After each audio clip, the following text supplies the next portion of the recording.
நமக்கு ஒரு பிரச்சனைனா போலீஸ் கிட்ட போவோம். பட் அந்த போலீஸ்க்கே ஒரு பிரச்சனைனா அப்பேற்பட்ட ஒரு சம்பவம் தாங்க இப்போ ரீசென்ட் டைம்ல வந்து நடந்திருக்கு.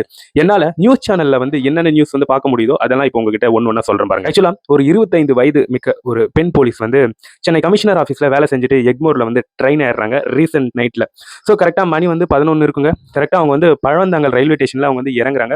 ஸோ அந்த மாதிரி இறங்கி நடைமேடையில வந்து நடந்து போயிட்டு இருக்காங்க. ஸோ அந்த நடைமேடையில் இருக்கக்கூடிய மரங்களுக்கு பின்னாடி சத்யபாலு அப்படிங்கிற ஒரு நபருங்க, சென்னையை சார்ந்த செட்லப்பாக்கம் ஊர் தான் வருது. அவன் என்ன பண்றான்னா அந்த பெண் போலீஸை வந்து இடைமறிச்சு அந்த பெண் போலீஸ் கிட்ட இருக்கக்கூடிய 1.5 சவரன் செயினை வந்து பறிக்கிறான். அதுக்கப்புறம் அந்த பெண் போலீஸ் கிட்ட வந்து தவறுதலா நடக்க வந்து முயற்சி செய்யறான்.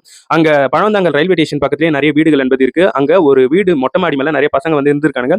ஸோ அவங்களுக்கு வந்து ஏதோ தவறா தெரிஞ்சிருக்கு, அந்த இடத்துல வந்து தப்பா நடக்குது அப்படிங்கிற ஒரு விஷயத்தை புரிஞ்சுக்கின பசங்க ஓடி வந்து அந்த நபரை வந்து விரட்டி பிடிச்சி அவர் வந்து பயங்கரமா அடிச்சு அதுக்கப்புறம் போலீஸ் கிட்ட வந்து ஹேண்ட் ஓவர் பண்ணியிருக்காங்க. இப்போ வந்து கோர்ட் வந்து ஸோ அந்த கழவனுக்கு வந்து ஜுடிஷியல் கஸ்டடி வந்து கொடுத்திருக்காங்க.